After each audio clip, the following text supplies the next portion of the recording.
Hey guys, welcome back to your algebra lesson. Today we are going to be multiplying and dividing radicals, and there are a few things that we have to keep in mind when multiplying or dividing these radicals. Okay, so the first thing we have to remember is that we are allowed to multiply or divide the numbers that are outside of the radical together, and we can also multiply and divide the radicands together, which are the numbers inside of the radical. And then we always want to write our final answer in simplest radical form. So as an example to put this all together, if we had 2 radical 3 and we were multiplying that with 4 radical 6, the numbers that are outside of the radical are 2 and 4. So 2 times 4 would give me 8. The numbers that are inside of the radical together, the radicand, those numbers are 3 and 6. 6 and 3 multiplied together would give me 18. And this is technically not in simplest radical form yet because the radical 18 can be simplified since there is a perfect square that goes into 18. And that perfect square would be 9. So 9 times 2 gives me 18. 9 is the perfect square, which simplifies to 3. So radical 18 is the same thing as 3 radical 2. And to simplify this, I had an 8 out in front, so that needs to be brought down. That 8 needs to multiply with the 3 that I took out of the radical, and I still have radical 2. So when I simplify this, I will end up with 8 times 3 is 24, so 24 radical 2 is my final answer. Be sure to pause the video now if you don't have all of this written down because the next page will be blank. Okay, first example, we have radical 5 times radical 3. They're both radicands, they're both inside of the radical, so we can multiply them together, and we end up with an answer of radical 15. Now there is no perfect square, aside from one, that goes into 15, so that is in simplest radical form. Next example, we have 3 radical 6 times 2 radical 5. So the 3 and the 2 are outside of the radical, so they can multiply together to give us 6. And the 6 and the 5 are the numbers inside of the radical, otherwise known as the radicand. They can multiply together and give me 30. And there is no perfect square that will go into 30 aside from 1, so that's actually in simplest radical form as well, 6 radical 30. The next one, we have 4 plus radical 8 times 4 minus radical 8. When you see two binomials next to each other in parentheses, the first thought would be to double distribute. So you're going to start with your first terms, 4 times 4, and you should get 16. Then you're going to do the last term, 4 times negative radical 8. And since 4 is not inside of the radical, but 8 is, you're just going to write them, keep 4 in the outside, radical 8 in the inside. Oh, and that should be minus, because that's a negative radical 8. And then we move on to radical 8 times 4, which again, the 4 is not in the radical, so that stays out. And radical 8 times negative radical 8 would be negative. Radical 8 times 8 is 64. Now we can simplify this a bit. So, like terms, add those together. Negative 4 radical 8 and positive 4 radical 8 are actually going to cancel out to 0 when we add those together. Now the square root of 64, that is a perfect square. That's going to give you 8. So we end up with 16 minus 8, and all that simplified to a nice integer answer of 8. Example 4 is a little different. It's 2 minus 3 radical 7, the whole thing squared. Now, the trick when squaring a binomial is that you have to write it twice. So you have 2 minus 3 radical 7 needs to multiply itself, 2 minus 3 radical 7. Because squaring something is the same thing as multiplying it by itself. Now that we have two parentheses, and they're both binomials, we are going to double distribute.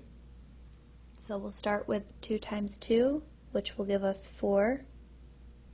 And then we'll move on to 2 times negative 3 radical 7. The 2 is only allowed to multiply with the number outside of the radical, so that's going to be minus 6 radical 7. And then we'll move on to negative 3 radical 7 times 2. Again, the 2 is only allowed to multiply with the number outside of the radical, so that's another minus 6 radical 7.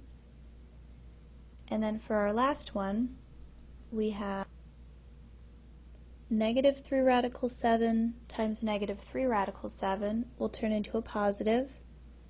The numbers outside, 3 and 3, multiply to 9. The numbers in the radical, 7 and 7, multiply to 49, and that stays in the radical for now. And now we can clean this up a bit. So we have like terms, negative 6 radical 7 and negative 6 radical 7. If you remember from yesterday's lesson, you can add these together because they have the same radicand. So you just add the outside terms. So negative 6 minus 6, negative 12. Keep the radical 7 as is. We'll bring down the 4. And we'll simplify what we have. 9 radical 49 turns into 9 times the square root of 49 is 7. And we can clean this up a bit more. So this is 4 minus 12 radical 7 plus 9 times 7 is 63. We're almost done. The like terms, 4 and 63, are going to add to 67. So we have 67 minus 12 radical 7. We can't combine anything else, so we're going to bubble in our final answer as is. Example number 5. Radical 2 times 4 radical 8 plus 2 radical 6. We are going to take this radical 2 and distribute it to each term inside of the parentheses. But because it's radical 2, that 2 is only allowed to multiply with the radicands, the numbers inside of the radical. So radical 2 and radical 8 are going to be radical 16. The 4 is just going to come along for the ride, plus radical 2 times radical 6 would be radical 12, and the 2 is just going to come along for the ride because it's out in front. Now we can clean this up a little bit. So the square root of 16, so if you took the square root of 16, you would get 4 because 16 is a perfect square. So this turns into 4 times 4 over here, which turns into 16. And radical 12 can be simplified. If you think of all the factors of 12 until you come up with the largest perfect square, hopefully you end up with radical 4 and radical 3, 4 being the perfect square. The square root of 4 is 2, so 2 radical 3 is the same thing as radical 12. And so in this step we have plus, now this 2 is already there, so we have to bring it down, and then we have to multiply it with 2 radical 3. Only the 2's can multiply because they are outside of the radical together. And so our final answer in this is going to be 16 plus 4 radical 3. Now would be a good time to pause this video in case you have to write anything down in this page, because the next page will be blank. Okay, example 6 is onto a division problem. So we have radical 20 divided by radical 5. They're both inside of the radical, so we can divide them and we'll end up with radical 4. Now this is not simplified because radical 4, that's a perfect square, and so that turns into the answer of 2. Okay, question 7. 9 radical 18 divided by 3 radical 2. You're going to divide, and you can divide the numbers outside of the radical together. So we have 9 divided by 3, that's going to give me 3. And the radicands, 18 divided by 2, in the radical, that's going to give me 9, so radical 9. And we can simplify this because 9 is a perfect square, which turns into 3. So now we just multiply these two numbers together, and our final answer is 9. Okay, next example, number 8, we have radical 7 squared. Now, if you know the trick to this, you can just go ahead and write the final answer. Otherwise, you might want to show the work. So squaring something is the same thing as multiplying it by itself. So radical 7 squared would be radical 7 times radical 7, which would turn into radical 49. Now the square root of 49 is a perfect square, and so that turns into an answer of 7. Now the trick here is because squaring something and square rooting something are opposite operations, they cancel each other out and you're just left with the number or term inside of the radical.